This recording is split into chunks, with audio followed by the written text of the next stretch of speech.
Il est 16 h ce jeudi au PCP, le poste de commandement principal des opérations de sécurité de la CAN 2023. Le général Dosso effectue sa ronde de contrôle. Cet instrument qui est là nous sert d'appui. Tous les 6 stades, dans un rayon de 5 km, nous pouvons les visualiser à partir d'ici.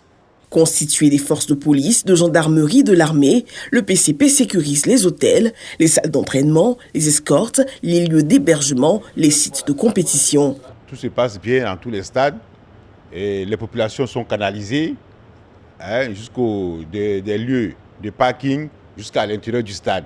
Et après les matchs, des stades jusqu'à en dehors du périmètre sécurisé. Le dispositif mis en place par l'État pour garantir la sécurité des personnes et des biens durant cette CAN s'étend aussi au cyberespace. Au sein du poste de commandement cybersécurité de la CAN, les consignes sont très claires. On est chargé de toute la lutte contre les malveillances cyber sur le plan technologique, notamment les attaques, les agressions sur les sites concernés par la CAN, mais également sur la partie lutte informationnelle, notamment les fausses informations. Prenant appui sur la loi sur la cybercriminalité, l'unité fait régulièrement des patrouilles dans le cyberespace. Il y a 2 actions que nous menons. Nous avons pour objectif premièrement de faire cesser l'infraction, notamment stopper la propagation de fausses nouvelles par des démentis, par des retraits de postes, les suppressions de ces postes. Mais il y a une seconde partie qui est importante également, en plus de faire stopper l'infraction, c'est de rechercher les contravenants.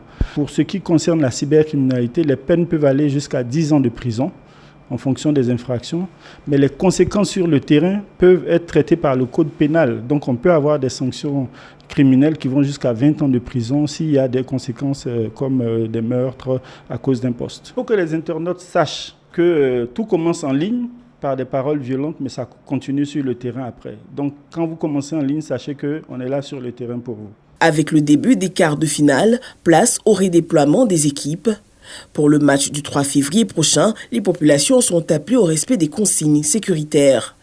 Les populations attendent 1 heure ou 30 minutes avant le début des compétitions pour pouvoir affluer et ne pas se soumettre aux différents contrôles et veulent avoir accès en même temps. Nous leur demandons d'abord d'avoir les tickets qui viennent tôt au stade.